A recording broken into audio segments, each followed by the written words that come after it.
My friends, what happened in the Gulf of Oman was not a diplomatic incident or a naval skirmish.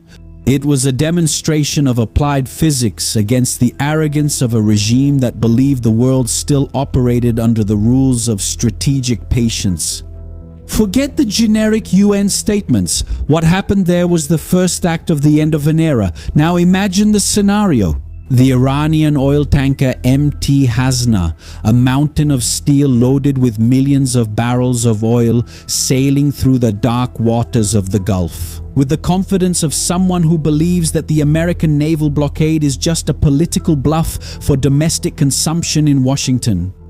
They thought that the United States Navy was there just for show to monitor the situation. They were dead wrong. They didn't count on the surgical precision of the new interdiction doctrine. At 20,000 feet operating from the deck of the aircraft carrier USS Abraham Lincoln, an F-18 Super Hornet Dove at an attack angle that defies human perception. The pilot didn't use a $1 million Harpoon missile. He didn't need to blow up the ship, cause an environmental disaster, and give ammunition to the media. He used the 20mm Vulcan M61A2 cannon, the technology of extermination. My friends, the Vulcan is not an ordinary machine gun. It's a 6-barreled rotary beast that spits tungsten projectiles at a rate of 6,000 rounds per minute. A pilot fired a burst lasting exactly 1 second. 100 projectiles hit the rudder of the MT Hasna with the precision of a scalpel. The ship didn't sink, but it was turned into a useless buoy, drifting aimlessly. The pilot used the helmet-mounted sight system where he points the cannon just by looking at the target. He aimed at the steering mechanism, the most vulnerable and vital part of naval logistics. Iran thought the blockade was just diplomacy, Trump talk.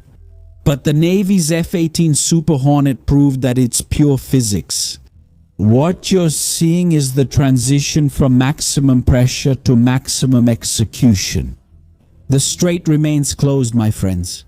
And the F-18 pilot not only stopped the ship, he sent a message that shook Tehran to its foundations. If your rudder doesn't work, you have no destination. And the fate that Trump has reserved for Iran in the next 48 hours is capitulation or annihilation. Stay tuned, because what happened after that warning shot will change your perception of who really calls the shots on the global stage. Now subscribe to the channel, turn on the notification bell and like the video. It takes a lot of work to bring every detail to you, but pay attention. While American steel was cutting through the sea, a stab in the back was coming from the east. China, realizing that its vital energy supply was being strangled, decided to double down and openly challenge the hegemony of the dollar and American sanctions. Beijing's Ministry of Commerce issued an official directive which is, in practice, a declaration of economic war. They invoked their 2021 blocking statute. My friends, understand the gravity of this. China is formally instructing its refineries and companies to solemnly ignore the sanctions imposed by the United States.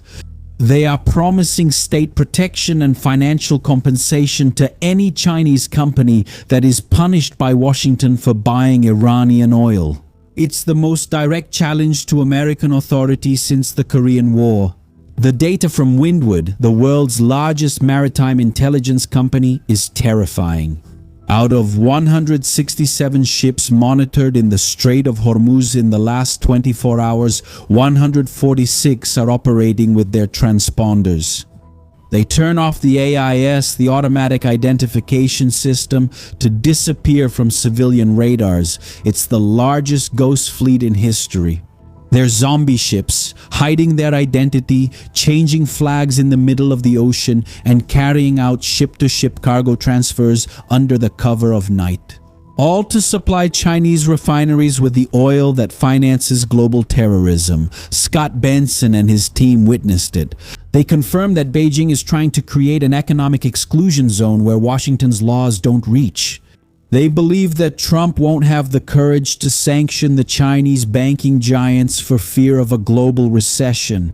But Beijing is making a historic miscalculation. They forgot that Trump is no longer playing the game of toothless sanctions. He's playing the game of physical interdiction. China is financing the survival of the biggest sponsor of state terror, moving about 20 million barrels a month through this ghost fleet. But the message from the F-18 was clear. Your oil won't reach the port if the ship's rudder is turned into Swiss cheese. China may give orders in Beijing, but in the Gulf of Oman, the one giving orders is the 20mm Vulcan. While smoke was coming out of the Vulcan cannon of the United States Navy's F-18 Super Hornet, Donald Trump posted on his social network with that casual tone that terrifies his enemies. An agreement is possible, he said, but make no mistake. Behind that sentence is what intelligence analysts are calling the surrender list. My friends, this is not a peace treaty. It's a document of total capitulation. It's delivered through Swiss channels with a 48-hour timer attached. The ironclad demands are as follows. Trump is not asking Iran to behave. He demands immediate dismantling. A few days earlier, Iran had rejected the American proposal as it was even more restrictive. He demands the immediate, total and verified dismantling under military supervision of Fordow, Natanz and Sfahan, the crown jewels of the Iranian nuclear program. Fordow, that facility buried under hundreds of meters of solid rock that they thought was unreachable. Trump wants the pickaxes in there now. He demands the entire stockpile of enriched uranium, not 20%, not 60%, but all of it. Every gram that took them decades to accumulate must be delivered in sealed containers. And the point that is the real checkmate is the international agency's inspections anywhere, anytime without prior notice, including secret military bases and Revolutionary Guard bunkers. But why is Iran silent? Why is the regime decapitated and fractured? And then you can already imagine what the Iranian response will be, which has to be announced in the next few hours. And then someone asked me, but Simo, why is Iran silent? Because the creator of the doomsday ideology, the man who designed the expansion of the axis of resistance, was eliminated on the first day of this operation. The new supreme leader is wounded, hiding in a deep bunker, and the naval leadership has been decimated. Iran is losing 500 million a day with the blockade, the refineries are shut down, the stockpiles are overflowing, and the money to pay the militias in Lebanon, Yemen, and Syria has dried up. The choice that Trump put on the table is binary: total public humiliation by handing over the nuclear program on a silver platter, or the physical annihilation of their remaining industrial capabilities. Trump is not negotiating. He is offering the terms of the regime's funeral. So they have 48 hours to decide whether they want to be a nation or a crater in history. But here we get to the most sensitive and necessary part of our analysis. There is a real fear among intelligence strategists in Washington, the fear of a half-baked victory. The historical parallel here is inevitable and frightening. The Iranian regime operates with the same modus operandi as the Little Mustache Party in Germany during World War II. We can't mention names, we're on rented land. Iran has a structure of absolute control, a visceral anti-Semitism as state policy, and a sick obsession with weapons of mass destruction to impose its will on the world, which, by the way, means hastening the end of the world. And then someone asks me, is Trump losing the war? Well, my friends, the Ayatollah no longer exists. Iran's naval and air forces practically don't exist. And there's internal turmoil where the country's own people haven't supported their leaders for a long time. And then someone says Trump lost the war. That's not true. But the question that keeps coming up in the halls of the Pentagon is, will Trump go for the devastating attack that ends this threat once and for all? Or will he accept a quantum deal, a cosmetic one, a public relations victory just to go shouting on social media that he won? If Trump allows the regime to survive with a single gram of enriched uranium or a single intact centrifuge hidden in a mountain, he will not have won. He will have only postponed the apocalypse for a few more years. My friends, allowing the Tehran regime to breathe now when they are on the ropes, bleeding, $500 million a day, and with their ghost fleet being hunted by United States Navy fighters, it would be a betrayal of humanity's security. Can you imagine if the Allies in World War II reached Berlin and allowed, after the war, the mustache guy's party to keep ruling Germany?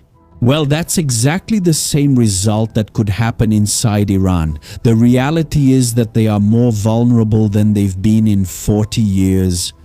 This is the moment to deliver the coup de grace.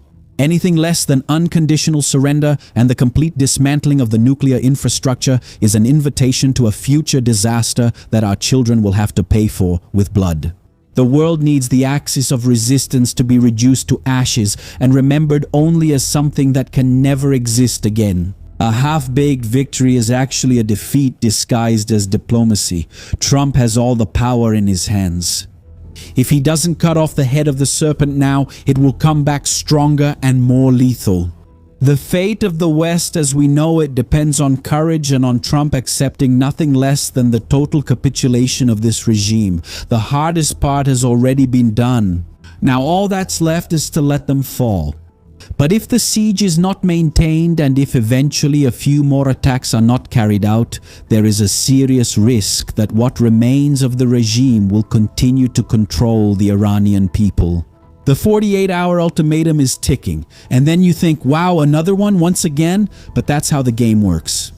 And what's at stake is the fate of Western civilization. What I showed you here is the real machinery of power, the one that traditional media tries to soften so as not to scare the average viewer. In fact, I'll leave it on the card now. You can click on it. Right now, a special video will appear where I explain why Iran wants a nuclear bomb. After you understand that, you'll understand everything that's at stake. But you're not just an average viewer anymore. You're here because you want the truth, raw and unfiltered. How can you track the real positions of these fighter jets and ships without the media filter that tries to downplay Chinese aggression? But if you want to keep following the unfolding of these events without the censorship imposed by the system, I created our platform, our Bunker de Inteligencia. QR code on screen, link in description and top comment. There are more than 3,000 subscribers who directly fund our work here to bring you this map that helps you read the world and understand a bit of what's at stake in our history. Sovereign territory, no one can take us off the air with a stroke of a pen or because of a poorly spoken word here on the network. Look at how we have to walk on eggshells. We can't say the name of the mustached guy who massacred thousands of people in World War II. We can't say the name of the party because unfortunately the algorithm punishes these words, blocks these words. So you understand how deep the hole is. And we created a channel about series and movies where we analyze and curate what's cool without culture wars, without whining, so you can enjoy it with your family and make the most of what cinema still has to offer us. And there's a series we've been talking about on the channel called Tehran. It's on Apple TV. Yes, it actually shows the Mossad operations, the CIA operations inside Iran. You'll get a sense of how Iran's bloodthirsty regime works. So the link is in the bio, in the description, and in the pinned comment. Now fortify your mind, subscribe to the channel, turn on the notification bell, and like the video. I'm Shimon Oliveira, and I'll see you next time. Until then.